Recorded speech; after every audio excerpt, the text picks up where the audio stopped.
skunde, categorization mag skunde kaka national, extra county, county gi sub county. Mano koro nyiso nang'o. Aparo ni watik kodi mwalimu Awange kintiere county ma Kisumu. Erokamano kendo Sharon.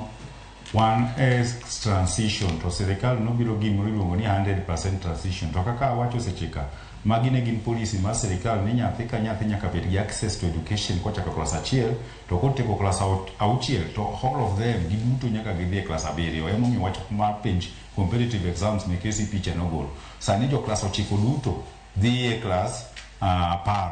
Mano senior secondary kagi setimo KJSE magi gin mana assessments. To why expect assessments ni dwe mar 10 kata dwe mar 11 seche ma nyithindo gi duto dhi meet expectations kata exceed expectations, onego gidhi luwo pathway magine magiyiero gi jonyuolgi. How sure are we ni jonyuolgi understand kata ong'eyo kata winjo maler wach CBE ni kata masani osebedo confused to CBC kata CBE nikech civic education pok otim maber. Emomiyo sani kata sirikal be okawo through migawo masomono biro gi acts mang'eny gi sani gido loko education act manolos 2010 cha.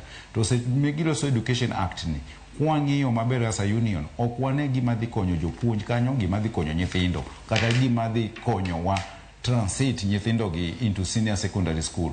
Senior secondary ne wawacho ni wan gi form 1 masani are idle classes. Jopuonj are ready. To core structure ma nyithindo gi dhi donjo godo e matek nikech wagolo KCPE mane chon nowacho ga ni 400 and above magi jok mo qualify donjo national school ko tek to koro kata jo 300. Sani wakete nadi wabro wacho ni skunde duto rom nikech jonyuol ok bi wacho ni skunde duto rom. Koro nyaka wabed gi mikakati, to mikakati no kata structures no must be financially based. Ok wanyal bedo gi gimoro ni waloso plan to pesa to onge. Pesa no nyaka manye by all means kaka wamanyoga pesa kaka wadoli mawacho no bawa team golo election. Kata election ojupo 2027 ok wabi wacho ni sani wadhi elections wadhi go ombulu to nikech sirikal onge pesa koro wadwaro postpone ombulu kata wadwaro timo ombulu moro ma shodi kata moro ma budget no bedo cut. Mano wabro kelo chaos. Ok wadwa confusion mantie sekta masomoni masani sani ng'ato minister kochung to biro gi gimoro manyien. Either ko kamano to en ni sani ok dindik jopuonj go are midwives make CBC transition kata CBE transition. Ka nyithindo gi kopuonjo maber kata ka gidhi e senior secondary gidhi bedo gi issues. Remember ni syllabus asebet ka wacho ni syllabus mane itimo form 4 sani emitime class 10. Jok mane itimo gi class 10 sani ipuonjo class 6. Mano bed kwano, bed sciences, bed humanities. Nyopuonj nyithindo gi nyaka puonjo maber mondo ka gidhi e senior secondary ka giluwo pathway ok gibi bagni ni asechako luwo pathway ma science ta yudo ka humanity ber. Mano ne timrega kata chon mane ng'ato nyalo dhi bedo architect to were godo kata otimo kwano to were teno dhi wer. Sani wadwaro nyathi at that age ko se decide notimo gimoro to tim to wan be kaka sirikal kata ginene kikwa bagni mara ni wadwaro experiment ni mara kwano nitie kata kwano onge.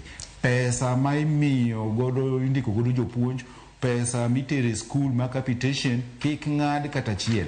Pesa ma KNEC Kenya National Examination Council kik ng'ad mondo jogi ochul timely. Delayed payment is denied payment. Kileo chulo ng'at momake penja ituone pesa no.